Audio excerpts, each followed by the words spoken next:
सो आज हम डिस्कस करेंगे इंडियन पॉलिटी में स्टेट लेजिस्लेचर के रिगार्डिंग हाई कोर्ट्स को।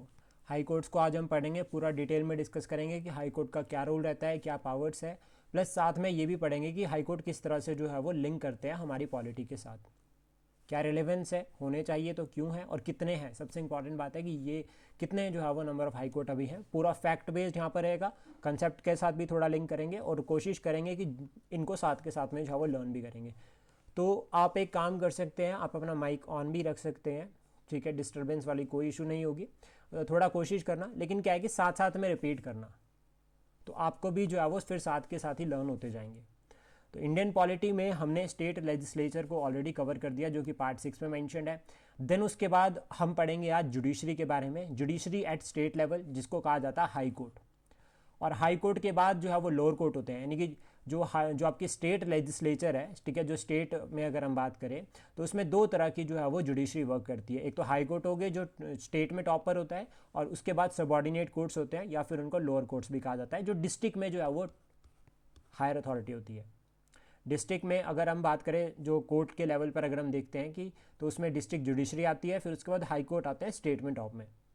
जो ये कंसेप्ट है, ठीक है, हाई कोर्ट का, ये भारत में अगर हम बात करें तो 1862 में आया था सबसे पहले, जब जो है वो कलकत्ता, बॉम्बे और मद्रास, ये तीन जो है वो कोर्ट बनाए गए थे। ये तीन हाई कोर्ट जब बनाए गए थे 1862 में, तो ये याद रखना, ईयर बहुत इंपॉर्टेंट है।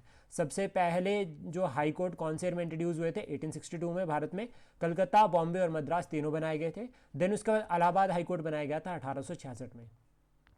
और उसके बाद जब भारत आज़ाद हुआ, ठीक है, जब हमारा जो है वो संविधान इंप्लीमेंट हो गया, तो देन उसके बाद जो हाई कोर्ट है अभी प्रेजेंट टाइम पे अगर हम बात करें तो करीब जो है वो 25 हाई कोर्ट है भारत में। अभी जो है वो 25 जो है वो हाई कोर्ट है।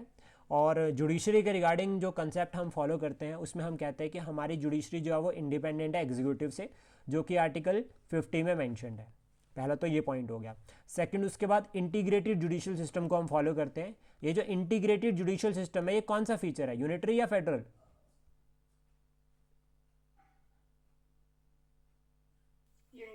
ये यूनिटरी फीचर है। देन उसके बाद अगर ये यूनिटरी फीचर है तो हमारे यहाँ पर इंटीग्रेटेड सिस्टम में क्या रहता है कि सुप्रीम कोर्ट सबसे टॉप में होता है, फिर हाई कोर्ट होता है और फिर लोअर कोर्ट होता है। अब यहाँ पर मैं आपको एक कंसेप्ट बताता हूँ कि लोअर कोर्ट से अपील लेकर आप हाई कोर्ट जा सकते हैं, हाई कोर्ट से अपील लेकर आप सुप्रीम कोर्ट जा सकते हैं, तो इसको कहते हैं अपीलेट जुरिडिक्शन। तो अपील की पावर जो है वो हाई कोर्ट के पास भी होती है और सुप्रीम कोर्ट के पास भी होती है। आप लोअर कोर्ट से अपील लेकर डायरेक्ट सुप्रीम कोर्ट भी जा सकते हैं, ऐसा भी पॉसिबल हो सकता है। देन उसके बाद एक अमेंडमेंट एक्ट आया था 1956 का, इसको कहा जाता है 7th अमेंडमेंट एक्ट 1956, जिसमें एक तो ये कंसेप्ट कहा गया था कि एक गवर्नर, दो या दो से ज़्यादा स्टेट का गवर्नर हो सकता है। सेकंड, उसमें इसमें जो है वो एक ये प्रोविज़न भी था कि एक कोर्ट, मतलब एक कोर्ट दो या दो से ज़्यादा स्टेट का हो सकता है। जैसे मान लीजिए पंजाब एंड हरियाणा कोर्ट है, तो जो पंजाब एंड हरियाणा कोर्ट है वो चंडीगढ़ का भी कोर्ट है, वो पंजाब का भी कोर्ट है और हरियाणा का भी कोर्ट है।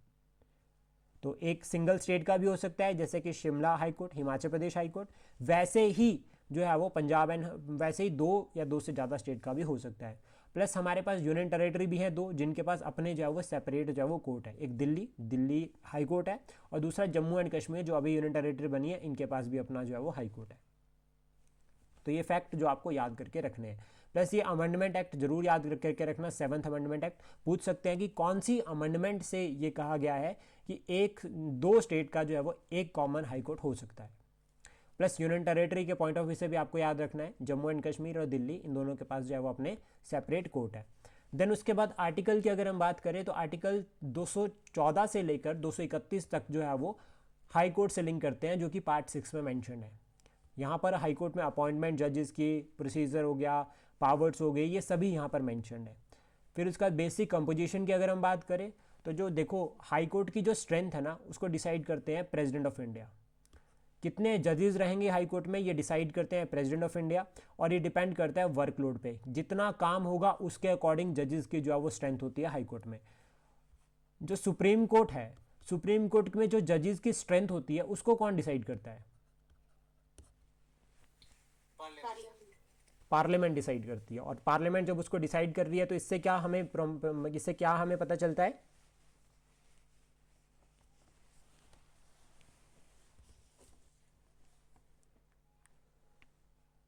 कि वो सर इंटरलिंक्ड है सारे। कि वो इंटरलिंक्ड है सारे, या ठीक है, यानी कि चेक एंड बैलेंसेस का कंसेप्ट जो है वो प्रमोट हो रहा है। एक तो ये पॉइंट हो गया। देन उसके बाद कंपोजिशन के बाद अगर हम बात करें, यहाँ पे तो जजेस की अपॉइंटमेंट जो है वो प्रेसिडेंट ऑफ इंडिया करते हैं। और प्रेसिडेंट ऑफ इंडिया जब जजेस को अपॉइंट करते हैं तो एक तो उसमें कंसल्ट करते हैं चीफ जस्टिस ऑफ इंडिया के साथ, और दूसरा गवर्नर के साथ। गवर्नर के साथ तो यहाँ पे कंसल्टेशन रहती ही है, जो भी कंसर्न स्टेट का गवर्नर होता है, जिस स्टेट में जो वो जज को अपॉइंट करना होता है। पहला तो ये पॉइंट हो गया। सेकंड, उसके बाद ये जो सीजीआई को यहाँ पे कंसल्ट करते हैं ना, यहाँ पे कलीजियम सिस्टम वाला कंसेप्ट अप्लाई होता है, जो कि थर्ड जज केस में 1998 में कहा था। 1998 में थर्ड जज केस में ये कहा था कि 2 सीनियर मोस्ट जज भी होंगे सीजीआई के साथ, जो नाम रेकमेंड करेंगे हाई कोर्ट के जजेस के लिए। और इसको हाई कोर्ट का जज जो है वो कलीजियम सिस्टम एक तरह से कहा जाता है। जो सुप्रीम कोर्ट में जजेस अपॉइंट होते हैं उसके कलीजियम में कितने मेंबर होते हैं? ओके, 1+4 का कंसेप्ट वहाँ पे चलता है, यानी कि chief justice of India plus 4 जजेस। तो यहाँ पे जब हाई कोर्ट के जजेस अपॉइंट करने होते हैं तो 1+2 का कंसेप्ट चलता है। लेकिन जनरली ये कहा जाता है कि सिर्फ सीजीआई की ही रिकमेंडेशन ली जाती है, सीजीआई की ही कंसल्टेशन ली जाती है along with governor of the concern state. Then उसके बाद क्वालिफिकेशन की अगर हम बात करें कि जज बनने के लिए आपको क्या क्या जो है वो क्वालिफिकेशन होनी चाहिए, तो पहले तो है कि भारतीय नागरिक होने चाहिए, और एक यही जो है वो एक क्वालिफिकेशन है जिसके थ्रू जो है वो हम जो है वो जज बन सकते हैं। देन उसके बाद सेकंड पे अगर हम बात करें तो हेल्ड जुडिशियल ऑफिस, ठीक है, in the territory for 10 year. तो ये तो अपने पास नहीं है, तो मतलब कि हम नहीं बन सकते, हम सिर्फ सिटीजन ऑफ इंडिया, यही क्वालिफिकेशन रहती है हमारे पास।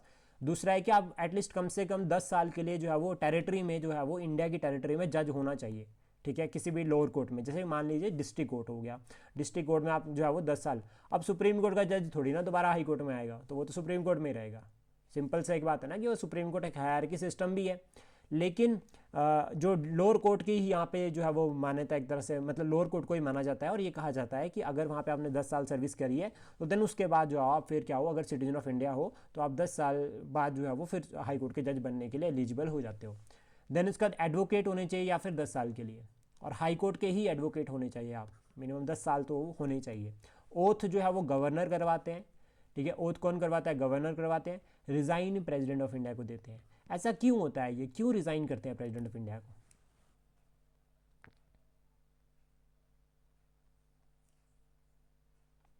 इसका सिंपल सा कारण है कि जो रिमूवल रेजोल्यूशन है वो स्टेट लेजिस्लेचर में इंट्रोड्यूस नहीं होता, वो पार्लियामेंट में इंट्रोड्यूस होता है। पहला तो ये पॉइंट हो गया। सेकंड, उसके बाद इनकी जो सैलरी और अलाउंसेस होती है ना, वो state consolidated fund of India से नहीं आती, वो सेंटर से आती है। मतलब पार्लियामेंट डिटरमाइन करती है सैलरी एंड अलाउंसेस को, वो फिर चार्ज होती है कंसोलिडेटेड फंड ऑफ इंडिया पर। वो charge consolidated fund of India हो रही है, इंडिया पर हो रही है, तो द प्रेसिडेंट ऑफ इंडिया कहते हैं कि यार देखो, सैलरी तुम मेरे से ले रहे हो, ठीक है, अपॉइंटमेंट मैं तुम्हारी कर रहा हूँ, तो रिज़ाइन तुम मुझे दे रहे हो, ठीक है, तो फिर रिमूवल का जो रेजोल्यूशन है वो भी मैं ही करूँ, मैं मतलब रिमूवल का रेजोल्यूशन वो पार्लियामेंट से आएगा, पास मैं ही करूँगा, और आपको रिमूव भी मैं ही करूँगा। तो रिज़ाइन भी जो है वो प्रेसिडेंट ऑफ इंडिया को देते हैं, और रिमूव भी जो है वो प्रेसिडेंट ऑफ इंडिया करते हैं। तो ये बिल्कुल बेसिक साथ में याद रखना। और सैलरी और अलाउंसेस कौन डिटरमाइन करता है? Parliament of India. देन उसके बाद टेन्योर की अगर हम बात करें तो 6 साल का होता है, ठीक है, सॉरी, टेन्योर कोई भी फिक्स नहीं होता है, ठीक है, टेन्योर फिक्स्ड मतलब ऐसा कोई है नहीं कि कितने साल के लिए बनोगे, हो सकता है 3 साल, 4 साल, 5 साल कभी बन सकते हैं, कोई 10 साल के लिए भी बन सकता है। और एज लेकिन है मैक्स एज 62 ईयर्स है। हाई कोर्ट का जज बनने के लिए, हाई कोर्ट का जज में बने रहने के लिए आपके पास जो मैक्स एज 62 है। सुप्रीम कोर्ट के लिए मैक्स एज कितनी है? 65 ईयर्स, ठीक है। देन उसके बाद जो की फैक्ट हमें याद रखने हैं, देखो अभी सारा पढ़ने की जरूरत नहीं है क्योंकि ऑलरेडी सुप्रीम कोर्ट में कवर कर चुके हैं। रिट जुडिक्शन पावर होती है आर्टिकल 2 to 6 के अंदर, और जो ये रिट जुडिक्शन पावर है, सुप्रीम कोर्ट ने ये कहा है कि जो एक तो आर्टिकल 32 में है रिट जुडिक्शन पावर, और एक आर्टिकल 2 to 6 में, ये दोनों के दोनों जो वो बेसिक स्ट्रक्चर का पार्ट है, यानी कि पार्लियामेंट अमेंडमेंट के थ्रू इनको हटा नहीं सकती है। तो इन दोनों के थ्रू हमें ये भी पता चलता है कि हमारे यहाँ पर सरकार जो है वो लिमिटेड है। क्यों? क्योंकि सरकार के ऊपर रिस्ट्रिक्शंस लगाई जा सकती है। मान लीजिए सरकार कोई कानून बनाती है, सरकार ने कोई कानून बनाया और वो हमारे फंडामेंटल राइट को इफेक्ट कर रहा है, ठीक है, तो दैट मीन अगर फंडामेंटल राइट को इफेक्ट कर रहा है, तो अगर हमारे पास आर्टिकल 32 और 2 to 6 नहीं होंगे तो हमारे फंडामेंटल राइट इफेक्ट होते रहेंगे। लेकिन हमारे पास आर्टिकल 2 to 6 और 32 है, तो इसलिए हम क्या कर सकते हैं, फिर वो कानून को जो है वो सुप्रीम कोर्ट में जो है चैलेंज कर सकते हैं। फिर सुप्रीम कोर्ट को चेक करेगा, फिर सुप्रीम कोर्ट अगर कहता है कि हाँ ये जो है वो वायलेट कर रहा है, तो फिर उसको नल एंड वॉइड जो है वो डिक्लेयर कर देगा। तो इससे ये पता चलता है कि सरकार लिमिटेड भी है। देन उसके बाद फंडामेंटल राइट के इन्फोर्समेंट करना, एक तो ये रिट इंक्लूड होती है जो आपका 2 to 6 है इसके अंदर, प्लस साथ में अदर पर्पज़ के लिए भी, यानी कि जो हाई कोर्ट होते हैं उनकी जो रिट इशू करने की पावर होती है as compare to the supreme court वो वाइडर होती है। क्यों? क्योंकि एक तो वो फंडामेंटल राइट के रिगार्डिंग रिट इशू कर सकते हैं, प्लस उसके बाद अगर कोई लीगल राइट या ऑर्डनरी जो राइट है उसके अकॉर्डिंग भी जो है वो रिट इशू कर सकते हैं। एक तो ये पॉइंट हो गया। लेकिन सुप्रीम कोर्ट सिर्फ फंडामेंटल राइट के रिगार्डिंग ही जो है वो रिट इशू करेंगे। एक और पॉइंट आपको यहाँ पर याद रखना है कि जो आर्टिकल 32 के अंदर हम जो रिट लेकर सुप्रीम कोर्ट में जाएंगे, सुप्रीम कोर्ट मना नहीं कर सकता, सुप्रीम कोर्ट मना नहीं कर सकता, लेकिन आर्टिकल 2 to 6 मना कर सकता है। क्योंकि आर्टिकल 2 to 6 हमारा फंडामेंटल राइट नहीं है, लेकिन article 32 itself a fundamental right. Then उसके बाद एक पॉइंट आपको और यहाँ पर याद रखना है कि जो रिट इशू करने की जो पावर होती है हाई कोर्ट की, जनरली वो उसकी टेरिटरी में होती है। जैसे अगर शिमला हाई कोर्ट है तो शिमला हाई कोर्ट सिर्फ हिमाचल प्रदेश के लिए ही जो है वो रिट इशू कर सकता है, उससे बाहर नहीं कर सकता। लेकिन मतलब टेरिटोरियल एक्सपेंशन नहीं है। लेकिन अगर मान लीजिए कोई ऐसा केस आता है जो लिंक कर रहा है हमारी टेरिटरी के साथ, ठीक है, ऐसा कोई केस, ऐसा कोई जो है वो एक्शन रेज होता है, वो लिंक करता है हमारी टेरिटरी के साथ, मतलब उसका मेन जो है वो लिंक हमारी टेरिटरी के साथ है, मतलब हाई कोर्ट की टेरिटोरियल जुडिक्शन के अंडर है, और वो केस लिंक करता है पंजाब या हरियाणा के साथ, तो देन उस केस में रिट इशू कर सकता है। मतलब टेरिटोरियल जुडिक्शन बहुत मैटर करती है, चाहे केस अपना है, अपनी स्टेट का है या नहीं है। देन उसके बाद control over the lower court पे कंट्रोल कैसे बना के रखता है? देखो, एक तो मैंने आपको सबसे पहले बताया था कि जो डिस्ट्रिक्ट कोर्ट होते हैं, डिस्ट्रिक्ट कोर्ट से जो अपील जाती है वो हाई कोर्ट में भी जा सकते हैं और डायरेक्ट जो है वो सुप्रीम कोर्ट में भी जो है वो जा सकते हैं। एक तो ये हो गया। देन सुपरवाइजरी पावर, सुपरवाइजरी का एक सबसे छोटा सा कॉमन एग्जांपल बताता हूँ। जैसे अभी हाई कोर्ट के फॉर्म भरे हैं क्लैरिकल के, लेकिन वो जो पोस्ट है वो डिस्ट्रिक्ट कोर्ट्स की होंगी, तो वो एक तरह से अपॉइंटमेंट कौन कर रहा है? हाई कोर्ट कर रहा है। तो इससे भी पता चलता है हमें कि सुपरवाइजरी जो जुडिक्शन होती है वो हाई कोर्ट के पास होती है। प्लस जो डिस्ट्रिक्ट जजेस होते हैं या डिस्ट्रिक्ट लेवल पर जितने भी जज होते हैं उनकी अपॉइंटमेंट जो है वो गवर्नर करते हैं, और गवर्नर जब करते हैं तो वो कंसल्ट करते हैं chief justice of high court. जो हाई कोर्ट के चीफ जस्टिस होते हैं उनके साथ कंसल्ट करके ही जो है वो डिस्ट्रिक्ट जजेस को अपॉइंटमेंट किया जाता है, डिस्ट्रिक्ट जजेस की जो है वो ट्रांसफ़र की जाती है।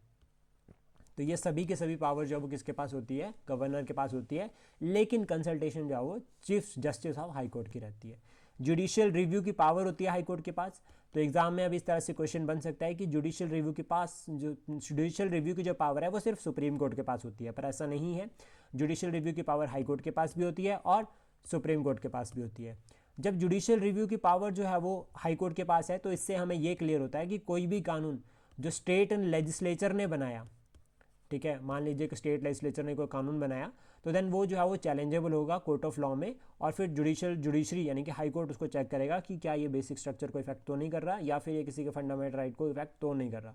अगर कर रहा है तो फिर उसको नल एंड वॉइड जो है वो डिक्लेयर कर देगा। इसको अगर हम बात करें हाई कोर्ट को जुडिशियल रिव्यू की पावर देने का एक कारण और भी है, कि वो कारण ये है कि फिर जुडिशरी के सुप्रीम कोर्ट है उसके पास बर्डन कम होगा केसेस का। इंपॉर्टेंट आर्टिकल्स जो लिंक करते हैं आपके हाई कोर्ट के साथ, उसमें आता है आर्टिकल 214। सबसे पहले इसमें कहा गया है कि हाई कोर्ट हैं, कितने हाई कोर्ट है टोटल अभी हमारी स्टेट्स में? अगर हम बात करें अभी तक टोटल कितने? 25, ठीक है। उसके बाद आर्टिकल 217 जिसमें ये कहा गया है कि appointment and condition of the office of जजेस of a high court. Then उसके बाद आर्टिकल 219 आता है जिसमें आते हैं ओथ और अफर्मेशन। कौन करवाता है हाई कोर्ट के जज की ओथ?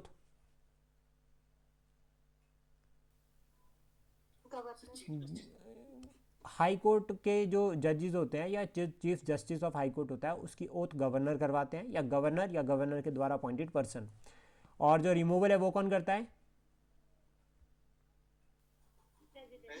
प्रेसिडेंट ऑफ इंडिया, ठीक है। उसके बाद आर्टिकल 221 सैलरीज है, सैलरी अलाउंसेस जो कि चार्ज होती है कंसोलिडेटेड फंड ऑफ इंडिया पे, डिटरमाइन करती है पार्लियामेंट ऑफ इंडिया। आर्टिकल 222 यानी कि 222, इसमें कहा गया है ट्रांसफर ऑफ जजेस। हाई कोर्ट के जजेस के ट्रांसफर करना एक कोर्ट से दूसरे कोर्ट की तरफ, या एक कोर्ट से हाई कोर्ट, एक हाई कोर्ट से दूसरे हाई कोर्ट की तरफ, तो वो पावर किसके पास होती है? प्रेसिडेंट ऑफ इंडिया के पास वो पावर होती है। फिर उसके बाद आता है आर्टिकल 2 to 6 जिसमें रिट जुडिक्शन की पावर है, और रिट जुडिक्शन की पावर जो वाइडर होती है सुप्रीम कोर्ट से हाई कोर्ट की। एक तो ये पॉइंट हो गया। सेकंड उसके बाद हो गया कि हाई कोर्ट जो है वो मना कर सकता है रेट इशू करने से, लेकिन सुप्रीम कोर्ट मना नहीं कर सकता। ये क्लियर हो गया सारा? देन उसके बाद नेक्स्ट आता है ट्रिब्यूनल। ट्रिब्यूनल जो है वो आर्टिकल 323 ए और बी में मैंशनड है। ओरिजिनली ये हमारे संविधान का पार्ट नहीं थे, ठीक है, originally not mention in constitution of India, but लेकिन इनको ऐड किया गया है 42nd अमेंडमेंट एक्ट 1976। और जो ये 42nd अमेंडमेंट एक्ट है इसको मिनी कॉन्स्टिट्यूशन भी कहा गया है। इसको क्या कहा गया है? Mini constitution. और ट्रिब्यूनल के रिगार्डिंग दो आर्टिकल आते हैं, एक आर्टिकल आता है 323 ए, एक आर्टिकल आता है 323 बी। 323 बी की अगर हम बात करें तो यहाँ पर वो ट्रिब्यूनल जो है वो इन्वॉल्व होते हैं, इसमें वो ट्रिब्यूनल लिंक करते हैं, जैसे लाइक अगर हम बात करें टैक्सेशन हो गया, फॉरेन एक्सचेंज हो गया, लॉ रिफॉर्म्स हो गए, इंडस्ट्रियल या लेबर से रिलेटेड कोई इश्यूज़ हो गए। अब ट्रिब्यूनल क्यों बनाए जाते हैं? एक तो इनका टारगेट रहता है कि केसेस जो है उनको सॉल्व किया जाए, हाई कोर्ट का बर्डन कम किया जाए, पहला तो ये हो गया। तो जितने भी ये इश्यूज़ है, बहुत सारे इश्यूज़ भी और हो सकते हैं उसके, जैसे टैक्सेशन से रिलेटेड है, मान लीजिए जीएसटी से रिलेटेड कोई इशू है, तो फिर सरकार ने क्या किया, एक ट्रिब्यूनल बना दिया और कहा कि ये ट्रिब्यूनल जो है वो जीएसटी से रिलेटेड सारे केसेस को सॉल्व करेगा, तो आप इस ट्रिब्यूनल में जाओ अपील कर सकते हो, या इस ट्रिब्यूनल में जाओ अपना केस लेकर जा सकते हैं। तो ये तो हो गए 323 बी में। लेकिन 323 ए में आते हैं एडमिनिस्ट्रेटिव ट्रिब्यूनल। यहाँ पर जो एडमिनिस्ट्रेशन से लिंक अप करते हैं वही जो है वो यहाँ पर केसेस आएंगे। और जो एडमिनिस्ट्रेटिव ट्रिब्यूनल है इसकी अगर हम बात करें तो पार्लियामेंट इसको जो है वो एस्टेब्लिश करती है। और इसका जो मेन टारगेट रहता है, जो पब्लिक सर्विसेज है, जो सिविल सर्विसेज है, उनसे रिलेटेड जितने भी इश्यूज है, जितने भी केसेस है, जो भी मैटर है, उसको ये सॉल्व करते हैं। 322 ए एडमिनिस्ट्रेटिव ट्रिब्यूनल। और इसके रिगार्डिंग अगर हम बात करें, फिर एक एक्ट भी आया था, एडमिनिस्ट्रेटिव ट्रिब्यूनल एक्ट 1985, जिसके थ्रू एक जो है वो सेंट्रल लेवल पर जो है वो एडमिनिस्ट्रेटिव ट्रिब्यूनल है और बाकी स्टेट लेवल पर जो है वो एडमिनिस्ट्रेटिव ट्रिब्यूनल है। और जो ये एडमिनिस्ट्रेटिव ट्रिब्यूनल है अगर हम बात करें सेंटर में, तो उसको कहा जाता है central administrative tribunal. Central administrative tribunal इसको बनाया गया है 1985 में by an act of parliament, administrative tribunal act 1985, इसके थ्रू इसको बनाया गया। और इसका जो प्रिंसिपल बेंच है वो दिल्ली में है इसका प्रिंसिपल बेंच। और इसमें जो इनका मेन काम है, ठीक है, अगर हम बात करें तो इसके साथ में इनके एडिशनल ब्रांचेस भी है वैसे तो, लेकिन जो इनका मेन काम है, ठीक है, ओरिजिनल जुडिक्शन होती है उस काम में इनकी। जैसे सर्विसेज है, पब्लिक सर्विसेज या पब्लिक सर्वेंट से रिलेटेड जो भी इशू रहता है, जैसे कोई पब्लिक सर्वेंट है उसको अपनी जो सर्विस है उससे रिलेटेड कोई भी इशू है, तो वो ये जो है वो सेंट्रल एडमिनिस्ट्रेटिव ट्रिब्यूनल उसको देखते हैं। लेकिन यहाँ पर एक एक्सेप्शन है, पब्लिक सर्विसेज में एक तो डिफेंस के जो मेंबर्स हैं उनको इंक्लूड नहीं किया गया, उनको बाहर निकाला गया यहाँ से, वो इसका पार्ट नहीं होंगे। प्लस साथ में जो सुप्रीम कोर्ट या फिर जो पार्लियामेंट की जो सेक्रेटरीट होती है उसके जो मेंबर्स है, उसका जो स्टाफ है, वो सेंट्रल एडमिनिस्ट्रेटिव ट्रिब्यूनल में नहीं आते। देखो डिफेंस फोर्सेस के इसलिए नहीं आते क्योंकि डिफेंस के अपने ट्रिब्यूनल होते हैं, मिलिट्री ट्रिब्यूनल्स, वो केस देखते हैं। और सुप्रीम कोर्ट और पार्लियामेंट के, सुप्रीम कोर्ट तो खुद ही सबके केस देखता है, तो वो अपना केस भी देख ही लेगा, जिसको कंटेम्प्ट ऑफ कोर्ट कहते हैं। और दूसरा पार्लियामेंट्री स्टाफ वो खुद देखते हैं, पार्लियामेंट के पास भी पावर होती है। देन उसके बाद इनकी जो वर्किंग रहती है वो वर्क करते हैं प्रिंसिपल ऑफ नेचुरल जस्टिस। अब जहाँ पे भी ये कंसेप्ट अप्लाई होता है ना नेचुरल जस्टिस का, वहाँ पे याद रखना कि एक सिविल प्रोसीजर कोड है, सिविल प्रोसीजर कोड ऑफ 1908, इसके अंडर बाउंड नहीं होता। मतलब ये कुछ रूल्स एंड रेगुलेशन है जिस तरह से जुडिशरी को वर्क करना है, तो जो भी इसके अंदर बाउंड नहीं होगा दैट मीन्स वो नेचुरल जस्टिस का जो फिनोमेनन रहता है उसके ऊपर काम करता है। कंपोजिशन की अगर हम बात करें सेंट्रल एडमिनिस्ट्रेटिव ट्रिब्यूनल की, तो ये मल्टी मेंबर बॉडी है। इसका जो टेन्योर है वो 5 साल का होता है, यानी कि जो भी पर्सन इसमें अपॉइंट होगा वो 5 साल तक जो है वो इस ट्रिब्यूनल का मेंबर रहेगा। इसमें चेयरपर्सन होता है जिसकी मैक्स एज जो है वो 65 है, और जो मेंबर होते हैं उनकी एज जो है वो 62 है। Appointment generally president of India ही करते हैं। मल्टी मेंबर बॉडी है, अपॉइंटमेंट जो है वो प्रेसिडेंट ऑफ इंडिया करते हैं। और इसका जो चेयरपर्सन होता है वो जज ही होता है। जनरली क्या होता है, वो जज होगा या तो सुप्रीम कोर्ट का या फिर हाई कोर्ट का। फिर उसके बाद एक स्टेट, जैसे आपका सेंटर में एडमिनिस्ट्रेटिव ट्रिब्यूनल है वैसा ही स्टेट में भी होता है, जिसको भी एस्टेब्लिश किया गया आपका 1985 के एक्ट के अंडर, और सेंट्रल गवर्नमेंट ही इसको अपॉइंट करती है। और जनरली इसको तब अपॉइंट किया जाता है जब स्टेट रिक्वेस्ट करती है। और इसके रिगार्डिंग ये भी कहा जाता है कि पहले हिमाचल प्रदेश में भी सेंट्रल एडमिनिस्ट्रेटिव ट्रिब्यूनल हुआ करता था, फिर इसको अबॉलिश कर दिया, फिर अगेन दोबारा बना दिया था। तो अब बनाता कौन है? पार्लियामेंट बनाती है, 323 ए में भी और 323 बी में भी। 323 ए में एडमिनिस्ट्रेटिव ट्रिब्यूनल है और 323 बी में अदर ट्रिब्यूनल है। जो 323A के जो एडमिनिस्ट्रेटिव ट्रिब्यूनल है वो उन केसेस के साथ डील करते हैं, जनरली वो लिंक करते हैं पब्लिक सर्विसेज के साथ या फिर पब्लिक सर्वेंट के रिगार्डिंग कोई भी जो है वो इशू रहता है, कोई भी जो वो मैटर रहता है। फिर उसके बाद जो नेक्स्ट टॉपिक है that is subordinate courts. Subordinate courts की अगर हम बात करें यानी कि डिस्ट्रिक्ट जुडिशरी, डिस्ट्रिक्ट में सबसे हाई लेवल पर होती है ये जुडिशरी। अगर हम जुडिशल स्ट्रक्चर्स के बारे में बात करें, जुडिशल ऑर्गेनाइजेशन के बारे में बात करें, आर्टिकल 233 से लेकर 237 तक जो है वो लिंक करता है पार्ट 6 का सबऑर्डिनेट कोर्ट्स के साथ। अब इसमें एक डिस्ट्रिक्ट जज होगा, डिस्ट्रिक्ट जुडिशरी होगी। डिस्ट्रिक्ट जुडिशरी में कौन प्रिसाइड करता है? डिस्ट्रिक्ट जज। अब डिस्ट्रिक्ट जज एक ही होगा लेकिन उसके दो तरह के काम होते हैं, एक होता है सिविल केसेस की तरफ, एक होता है क्रिमिनल केसेस की तरफ। तो जब भी क्रिमिनल केसेस वो देखेगा तो वो हमेशा सेशन जज बन जाता है। जब भी वो क्रिमिनल केसेस देखेगा तो वो बन जाता है सेशन जज। सेशन जज में के पॉइंट ऑफ व्यू से अगर हम बात करें तो उसकी पावर क्या क्या है? एक तो लाइफ इम्प्रिजनमेंट वो दे सकता है, यानी कि सज़ा अगर उसे सुनानी है तो वो उम्र कैद की सज़ा सुना सकता है। कैपिटल पनिशमेंट यानी कि डेथ जो पेनल्टी है उसको भी वो जो है वो इशू कर सकता है, प्लस साथ में फाइन भी लगा सकता है। और लेकिन एक कॉन्सेप्ट यहाँ पर आता है कि जो डेथ पेनल्टी है या इम्प्रिजनमेंट है वो अपील जो है वो कर सकते हैं हाई कोर्ट में, या फिर हम अपील कर सकते हैं सुप्रीम कोर्ट में। तो एचपी का जो हाई कोर्ट है उसमें भी अपील की जा सकती है या फिर सुप्रीम कोर्ट में भी जो है वो अपील की जा सकती है। जब हम बात कर रहे हैं क्रिमिनल साइड पे तो यहाँ पर होता है डिस्ट्रिक्ट जज को क्या कहते हैं? सेशन जज। लेकिन जब हम बात करते हैं सिविल साइड पे, तो जब सिविल साइड पे हम लेकर चलते हैं तो वहाँ पर जो है वो सिविल जज कहते हैं। फिर यहाँ पर जो है वो एक हायरार्की भी फॉलो की जाती है। जैसे सिविल साइड पे अगर हम बात करें तो सबसे पहले कौन होगा? यहाँ पे सबऑर्डिनेट कोर्ट्स होंगे, फिर सबऑर्डिनेट कोर्ट्स के बाद जाओ मुनासिफ कोर्ट होंगे। तो जो मुनसिफ कोर्ट होंगे इसमें अगर हम बात करें तो इसमें लिमिटेड जो है वो जुडिक्शन रहती है, यानी कि सिविल केसेस में जनरली यहाँ पर कहा जाता है कि डेथ पेनल्टी नहीं दे सकते और फाइन भी इतने तक ही कर सकते हैं, लिमिट होती है, जैसे कि 7 लाख के अराउंड जो है वो फाइन की लिमिट होती है। देन उसके बाद जो क्रिमिनल साइड है इसमें अगर हम बात करें तो सबसे पहले चीफ जुडिशियल मैजिस्ट्रेट होते हैं, जुडिशियल मैजिस्ट्रेट कोर्ट होता है, ठीक है। और उसके बाद जो है वो जुडिशियल मैजिस्ट्रेट कोर्ट होता है। तो ये दोनों ही डेथ सेंटेंस को जो है वो इशू कर सकते हैं। ये जो है वो चीफ जुडिशियल मैजिस्ट्रेट तो कर ही सकते हैं, लेकिन जो आपके जुडिशियल मैजिस्ट्रेट कोर्ट होता है ये भी कर सकते हैं। देन उसके बाद national legal service authority, national legal service authority, इसको नालसा भी कहते हैं और नालसा एक्ट बहुत ज़्यादा फेमस है, ठीक है। नालसा एक्ट जो है वो आपका 1987 में बनाया गया था, लेकिन इसने काम करना शुरू किया है 1995 में। जो नालसा है, national legal service authority of India, ये एक आर्टिकल के साथ लिंक करता है, दैट इज आर्टिकल 39A। और डीपीएसपी का ये आर्टिकल है, जहां पर भी आर्टिकल 39A अप्लाई हो जाएगा ना, समझ लेना वहाँ पे आर्टिकल 14 जो है वो राइट टू इक्वालिटी और आर्टिकल 15 ये दोनों जो है वो फंडामेंटल राइट के जो है वो इनकी पावर कम हो गई। आर्टिकल 39 में कहा गया है free legal aid to poor and weaker section of the society. मतलब सरकार ने क्या क्या एक कानून लेकर आई, उन्होंने कहा कि फ्री लीगल एड देंगे किनको? जो पुअर सेक्शन और वीकर सेक्शन है, ताकि उनका फेथ भी जुडिशरी में बना रहे। अब वो गरीब हैं, अब उनके पास पैसा नहीं है, इसका मतलब ये थोड़ी ना है कि उनको जुडिशरी जो है प्रॉपर न्याय नहीं मिलेगा।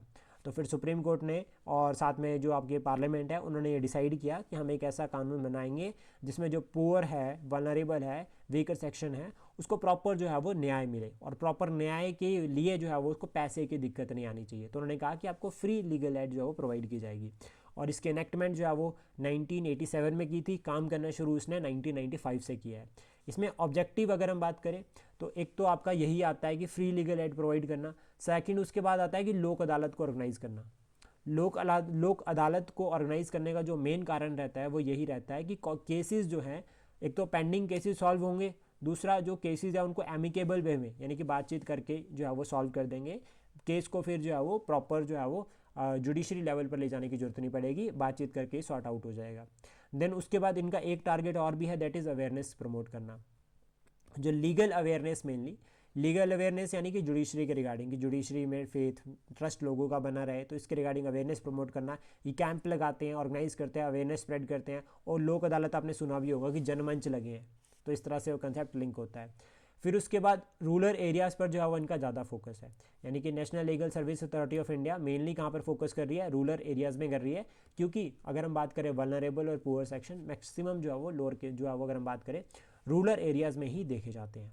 शहरी क्षेत्रों में भी है, लेकिन शहरों में वो थोड़े से जागरूक है। लेकिन अभी अगर हम बात करें रिमोट एरियाज़ में या फार फ्लंग एरियाज़ में, तो वहाँ पर जो रूरल एरियाज़ हैं उसमें अगर हम बात करें तो इतने जो है वो लोग प्रॉपर जागरूक नहीं है। और फिर इसका एक छोटा सा एग्जाम्पल अगर हम बात करें तो फिर हम देखते हैं इंसिडेंट लाइक खाप पंचायत। खाप पंचायत क्यों है? क्योंकि लोग प्रॉपर अवेयर नहीं है, वो स्टिल अभी भी ट्रेडिशनल जो है वो जुडिशल सिस्टम में जो है वो बिलीव करते हैं। तो उसको रोकने के लिए, उसको कम करने के लिए सरकार ने जो है वो ये national legal service authority of India लेकर आई। और फ्री लीगल एड का आर्टिकल याद रखना, आर्टिकल 39A। एक आर्टिकल है आर्टिकल 40, उसमें में क्या मैंशन है? आर्टिकल 40 में क्या मैंशन है? Local bodies. लोकल बॉडीज, ठीक है। देन उसके बाद जो हमारा टॉपिक है दैट इज़ लोक अदालत। लोक अदालत का अगर हम इन शॉर्ट सिंपल क्लियर उसमें अगर हम बात करें तो इनका जो मेन टारगेट रहता है वो केसेस को ना सॉल्व करना रहता है। केसेस को सॉल्व करना है, स्पेशली पेंडिंग केसेस को। और कोशिश रहती है कि बातचीत के थ्रू जो है वो केसेस को सॉल्व किया जाए ताकि प्रॉपर इन्वेस्टिगेशन को अवॉइड किया जाए। दोनों पार्टी को बुलाया जाता है, दोनों पार्टी को बिठाया जाता है आमने सामने, इश्यूज़ को देखा जाता है, सुना जाता है और फिर सॉल्व किया जाता है।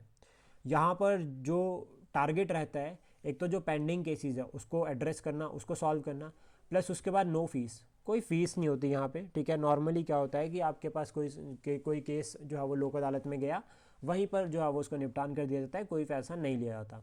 यहाँ पर जो है वो काम किया जाता है नेचुरल जस्टिस के फिनोमेनन पर। और मैंने कहा कि जब भी नेचुरल जस्टिस का फिनोमेनन अप्लाई होता है तो कौन सा एक्ट होता है जो नहीं फॉलो किया जाता? क्या है उस एक्ट का ईयर और एक्ट का नाम क्या है?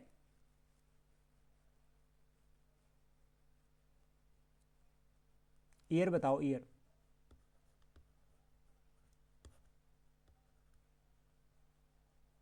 Civil civil procedure code year है ना 1908। 1908 का जो ईयर रहता है इसके अंडर फिर ये अप्लाई नहीं होता जहाँ पर भी नेचुरल जस्टिस की बात की जाती है। प्लस साथ में यहाँ पर जो वर्डिक्ट है, जो डिसीजन दिया जाएगा, ठीक है, जय मान लीजिए कोई डिसीजन आया तो वो एप्लीकेबल नहीं होगा, मतलब वो अपील नहीं कर सकते आप कहीं पे भी, नॉट अपीलेबल। फाइनल डिसीजन रहता है। वो कहते हैं कि यार भाई केस सॉल्व कर रहे हैं, अभी आप मान गए हो, ठीक है, अभी केस मैटर सॉल्व हो गया प्रॉपर, ठीक है। फिर उसके बाद क्या हुआ कि वो घर जा गए, घर दो पार्टी थी, उनका केस जो है वो एमिकेबल वे में बातचीत करके सॉल्व कर दिया जज ने लोक अदालत में। फिर उसके बाद उनको घर जाकर उनको डिसीजन पसंद नहीं आया दोनों को, तो फिर वो सोचते हैं कि अब अपील करते हैं हाई कोर्ट में या सुप्रीम कोर्ट में, तो वो अपील नहीं कर सकते, डिसीजन फाइनल। क्योंकि भाई वो ऑर्गेनाइज इसलिए कर रहे हैं, एक तो आपसे पैसा नहीं ले रहे हैं, ऊपर से आपका केस भी सॉल्व कर रहे हैं, तो फिर आपको कुछ तो कॉम्प्रोमाइज़ करना पड़ेगा, तो फिर आप केस की अपील नहीं कर सकते। पहली जो लोक अदालत है आफ्टर इंडिपेंडेंस अगर हम बात करें तो 1982 में ऑर्गेनाइज करी थी। 1982 में ऑर्गेनाइज करी थी, कहाँ पे? गुजरात में। तो पहली लोक अदालत गुजरात में ऑर्गेनाइज करी थी। और जो लोक अदालत होती है इनके ऊपर जो प्रिसाइड करता है ना, जब लोक अदालत बैठती है, चेयरमैन होता है, वो जज होता है डिस्ट्रिक्ट अथॉरिटी का। जो डिस्ट्रिक्ट जुडिशरी है, डिस्ट्रिक्ट जो आपके एडमिनिस्ट्रेशन है, वहाँ से जो जज होगा वो जाता है फिर लोक अदालत के लिए। तो ऐसा नहीं है कि जज के बिना होती है, प्रॉपर जो है वो यहाँ पर नेचुरल जस्टिस के फिनोमेनन को फॉलो किया जाता है। पर लेकिन टारगेट ये रहता है कि एमिकेबल वे में बातचीत के थ्रू कोई केसेस को सॉल्व कर दिया जाए ताकि जो पेंडिंग केसेस है उसको एड्रेस किया जाए। फिर उसके बाद आते हैं फैमिली कोर्ट्स। फैमिली कोर्ट्स की अगर हम बात करें तो ये आर्टिकल है, सॉरी ये एक्ट है एक 1984 का, फैमिली कोर्ट एक्ट 1984, जिसके तहत इसको बनाया गया। और इस एक्ट का जो मेन टारगेट है, एक तो मैरिज से रिलेटेड कोई इशू है या फिर फैमिली अफेयर से रिलेटेड कोई भी केस है, उसको ये सॉल्व करते हैं। और नेक्स्ट उसके बाद आता है ग्राम न्यायालय एक्ट 2008। ये एक्ट के ईयर याद रखने बहुत ज़रूरी है।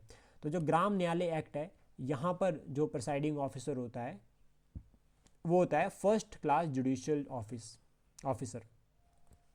फर्स्ट क्लास जो है वो जुडिशियल ऑफिसर जो है वो अपॉइंट यहाँ पर जो है वो प्रिसाइड करता है इसके ऊपर। और इनका जो मेन टारगेट होता है वो होता है कि जुडिशरी को ग्रास रूट लेवल पर लेकर जाना। तो एक तो हमारे यहाँ पर कंसेप्ट अप्लाई होता है ना कि democracy at grass root level, तो वहाँ पर ये भी कहा जाता है कि judiciary at grass root level. तो इसमें क्या होता है कि इंटरमीडिएट लेवल पर, यानी कि 4-5 पंचायतों का एक ब्लॉक होता है, और उस ब्लॉक में जो है वो फिर ये आपके जजेस जो है वो देखे जाते हैं, जिसको इंटरमीडिएट लेवल कहा जाता है। यहाँ पर ग्राम न्यायालय जो है वो सेटअप किए जाते हैं और फिर ये केसेस को एड्रेस करते हैं प्रॉपर, पूरा जो है वो एमिकेबल वे में। नेचुरल जस्टिस का फिनोमेनन यहाँ पर चलता है। प्लस उसके बाद एक यहाँ पर एक पॉइंट और भी याद रखना है कि इनको मोबाइल कोर्ट भी कहा जाता है। मोबाइल कोर्ट यानी कि जैसे मान लीजिए इन्होंने जो है वो एक पंचायत में एक ब्लॉक में ये बैठ गए और वहाँ पर केस को सॉल्व कर रहे हैं। देन उसके बाद ऐसा होता है कि इनको लगता है कि नहीं यहाँ पर केसेस नहीं आ रहे, तो हमें लोगों के बीच में जाना चाहिए। तो किसी भी पंचायत में जाकर जो है वो ये कोर्ट को जो है वो बना सकते हैं, क्योंकि इनको जनरली नेचुरल जस्टिस के फिनोमेनन पर काम करना होता है। फिर ये ट्राई कर सकते हैं सिविल और क्रिमिनल दोनों ही केसेस को, और इनकी जो अपील रहती है ग्राम न्यायालय से जो अपील है उसको आप डिस्ट्रिक्ट कोर्ट में जो है वो जाके जो है चैलेंज कर सकते हैं। जैसे मान लीजिए कोई इन्होंने कोई वर्डिक्ट दिया ग्राम न्यायालय ने, फिर हम उसको चैलेंज कर सकते हैं हाई कोर्ट में या फिर डिस्ट्रिक्ट जुडिशरी में। पहले डिस्ट्रिक्ट जुडिशरी में जाएंगे, फिर डिस्ट्रिक्ट जुडिशरी का डिसीजन आएगा, देन उसके बाद आप जो है वो हाई कोर्ट में भी जा सकते हैं। फिर उसके बाद स्पेशल प्रोविजंस, और इसको हम करंट अफेयर की क्लास में काफ़ी बार डिस्कस भी कर चुके हैं। तो इसके रिगार्डिंग अगर हम बात करें, आर्टिकल 371 में महाराष्ट्र और गुजरात है। स्पेशल प्रोविजंस है कुछ स्टेट्स के लिए जहाँ पर जो है वो कुछ कानून जो है वो मॉडिफाई होकर अप्लाई होते हैं, specially in case of the tribal areas. तो आर्टिकल 371 में अगर हम बात करें तो यहाँ पे महाराष्ट्र और गुजरात होंगी, दो स्पेशल स्टेट्स।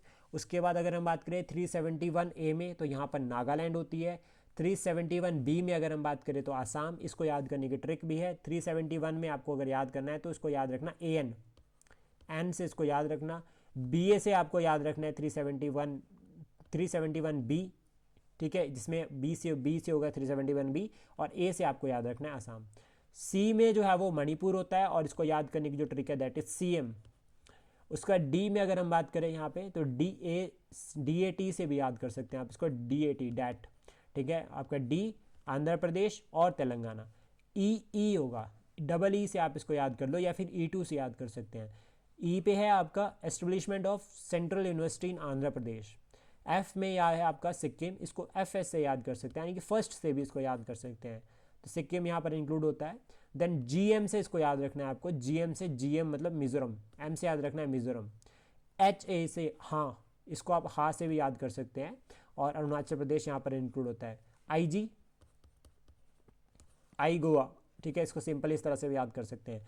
तो G से याद रखना है गोवा, और JK से आपको याद रखना है, J से होगा आपका 371J, और K से आपको याद रखना है कर्नाटका। तो JK से आप इसको भी याद कर सकते हैं। तो ये थी हमारी पूरी पॉलिटी की क्लास, और स्टेट लेजिस्लेचर जो है वो खत्म होता है। अब हमारा नेक्स्ट टारगेट जो है वो पंचायती राज रहेगा।